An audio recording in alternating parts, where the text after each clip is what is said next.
Hey, hi. I hope you all are doing great. और IBPS PO और clerk के final results आ चुके हैं। एक पूरा दिन हो चुका है, सो आई होप आप लोगों ने अपने रिजल्ट्स चेक कर लिए होंगे। एंड कॉन्ग्रेचुलेशंस टू ऑल जिन्होंने भी फाइनल सिलेक्शन ले लिया है IBPS PO या फिर क्लर्क में।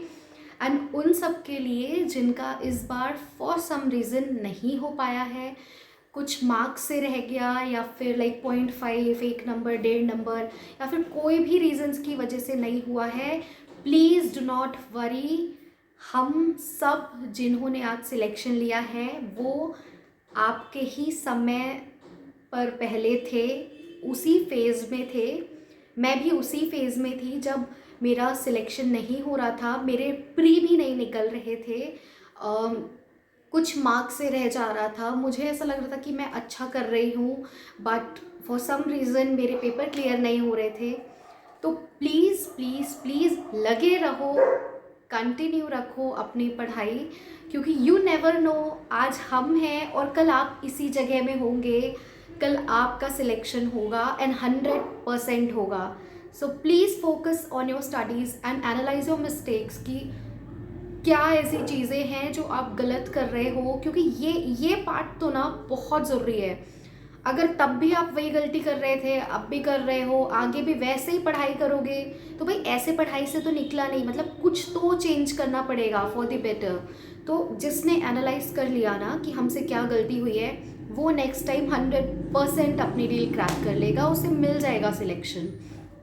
तो बस यही मैं बोलूँगी कि कंटिन्यू रखो अपनी पढ़ाई, क्योंकि वैसे मैं बहुत ज़्यादा किस्मत वगैरह पे नहीं मानती हूँ, बट स्टिल अगर 99% हमारा हार्ड वर्क है, तो like hard work smart work के साथ, तो वो जो 0.5% है ना कहीं रहता है। आपका लक 0.5%, आपकी जो टाइमिंग, सिचुएशंस और हर चीज़, और वो मिल के जब वो राइट टाइम पर राइट सिचुएशन सब कुछ जब राइट होता है ना, तो आपका सिलेक्शन होगा, 100% होगा। तो प्लीज़ लगे रहो, बिल्कुल मत सोचो कि नहीं हुआ, बिल्कुल डिप्रेस होने की, सैड होने वाली तो कोई बात ही नहीं है।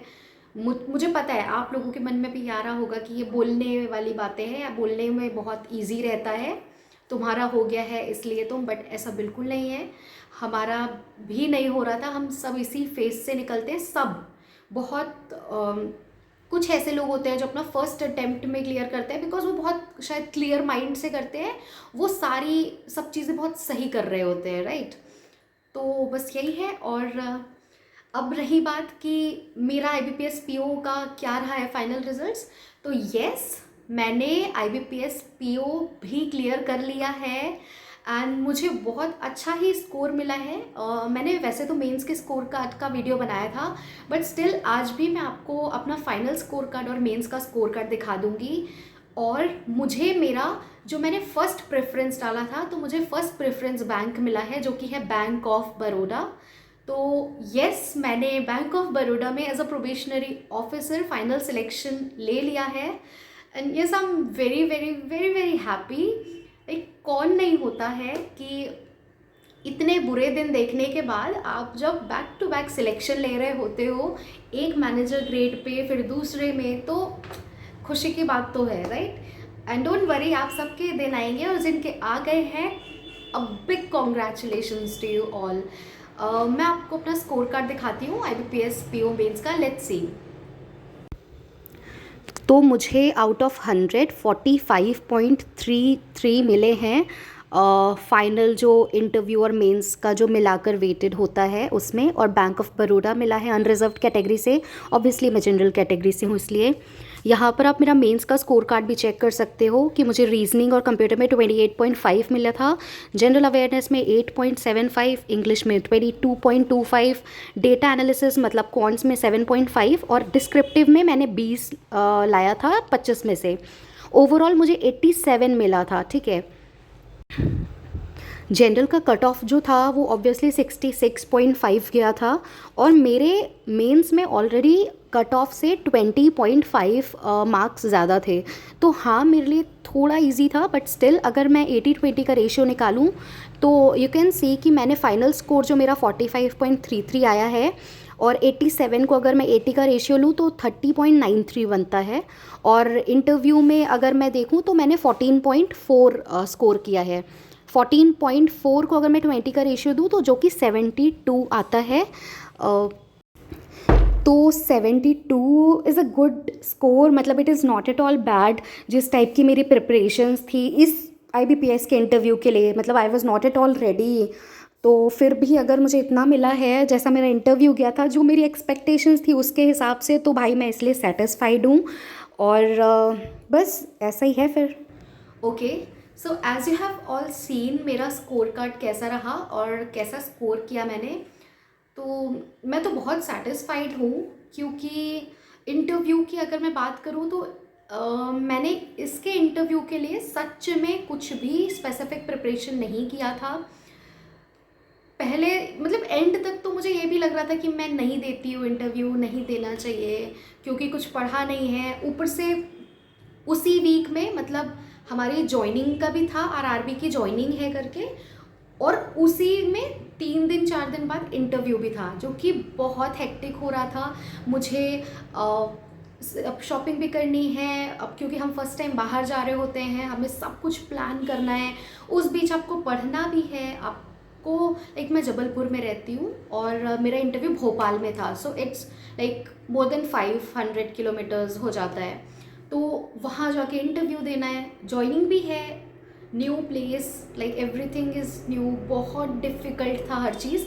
तो कुछ ऐसा पढ़ा नहीं था, सिर्फ मैंने वो एक हफ्ते का जब इंटरव्यू था उसके लास्ट वीक का सारा करंट अफेयर्स न्यूज़ कवर कर लिया था। स्पेशली उन चीज़ों पे मैंने ज़्यादा फोकस किया था जो मेरे बैकग्राउंड से रिलेटेड है, लाइक इकोनॉमी, बिजनेस या बैंकिंग से रिलेटेड, क्योंकि मैंने पहले बैंक में जॉब किया है।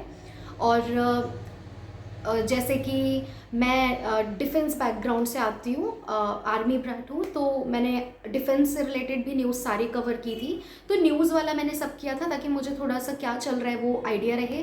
बट अगर ग्रेजुएशन के सब्जेक्ट की बात की जाए और मैंने जहाँ जॉब किया है उस पूरे ऑर्गेनाइजेशन से रिलेटेड कोई भी चीज़ें हैं, वो सब मैंने तभी पढ़ा था जब RRB का मेरा इंटरव्यू था। तो एज सच बहुत कुछ नहीं पढ़ा था, और मैंने सोचा कि ठीक है, चाहे जो हो जाए इंटरव्यू तो देना है यार। क्योंकि ये सारे वो एग्ज़ाम्स हैं जो मैं जब अपने स्ट्रगल फेज़ में थी, मैंने जब पूरे जम के मेहनत की थी, तो उस टाइम जो मैंने एग्ज़ाम दिए थे उनके रिजल्ट्स आ रहे हैं। और अगर मुझे तब इंटरव्यू की अपॉर्चुनिटी मिली है, so why to waste that opportunity. तो मैंने सोचा कि इंटरव्यू तो चलो दे के रहूँगी, चाहे खुद से दूँ। मैंने आज तक कोई भी मॉक इंटरव्यू नहीं दिया, किसी भी टीचर को, कोई भी ऑर्गेनाइजेशन, कुछ भी नहीं। लाइक मेरे ज़ीरो कांटेक्ट भी हैं, मैं किसी को कुछ नहीं जानती हूँ, ऐसा मेरा किसी से बात नहीं होती है। मैंने कोई मॉक टेस्ट नहीं दिए कभी, लाइक मॉक इंटरव्यूज़ नहीं दिए, सॉरी। तो मैंने सोचा कि फिर से एक अपॉर्चुनिटी मिली है खुद को दिखाने की, मतलब कि मैं कैसे इस एक पैनल के सामने अपने आप को लाइक शो कर पाती हूँ। तो इसीलिए मैंने इंटरव्यू दिया था, और बिना ज़्यादा प्रिपरेशन के दिया था, लाइक इतने बिजी शेड्यूल में। स्टिल मुझे बिल्कुल भरोसा नहीं था कि ऐसा जाएगा, बिकॉज हमारा जो इंटरव्यू था वो 16 को था, 1 बजे भोपाल में सेकंड पैनल था। लाइक वो पैनल रियली थोड़ा स्ट्रिक्ट था, थोड़ा क्या बहुत। जो भी उस रूम के बाहर आ रहा था सबके फेसेस देखने लायक थे। सबके interview like 15 minutes, 20 minutes, 10 minute तो मिनिमम ही था, उससे सबका ऊपर ही गया था। और मेरा भी 15 मिनट्स के अराउंड चला था।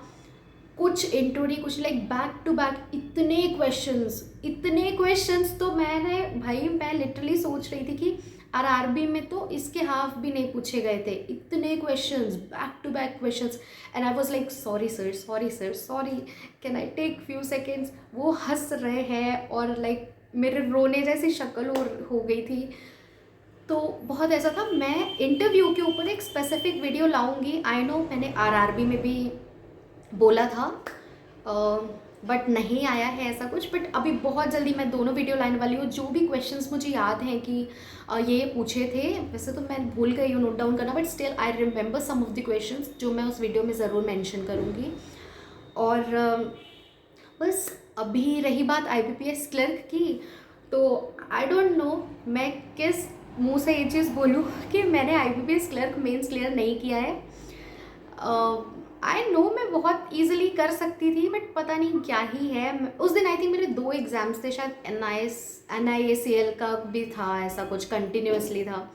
पता नहीं क्या मैं उस एग्ज़ाम में करके आई थी, क्या मेरा मेंटल फेस था, क्या मैंने किया है, बट कुछ मार्क्स से मेरा रह गया है और मेरा उसमें क्लियर नहीं हुआ है।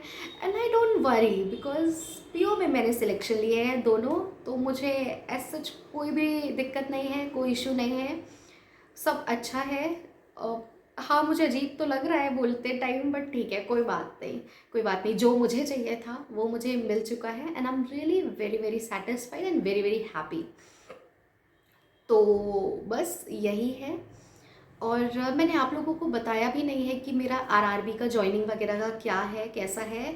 And now I am really confused कि आरआरबी जाऊँ या फिर IBPS like bank of Baroda जाना चाहिए या फिर एमपीजीबी, क्योंकि है तो काफ़ी कन्फ्यूजन वाली चीज़, क्योंकि दोनों के वर्क प्रोफाइल बिल्कुल डिफरेंट है। सब कुछ डिफरेंट है, सब कुछ बहुत ही ज़्यादा सारी चीज़ें हैं, तो इट इज़ रियली कन्फ्यूजिंग। और मैं बहुत जल्दी मे बी कल ही एक वीडियो लाऊंगी जहाँ मैं आपको बताऊंगी अपनी जॉइनिंग वगैरह से रिलेटेड एंड क्या कैसा है।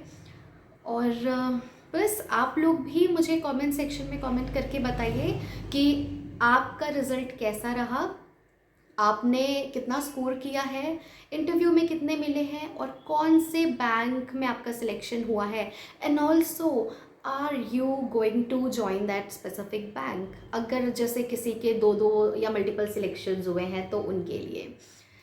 तो बस SBI क्लर्क मेंस वाले please continue our preparation, all the very best. 10 और 12 को मेंस है, तो प्लीज़ लगे रहो and till then bye bye, all the very best, take care.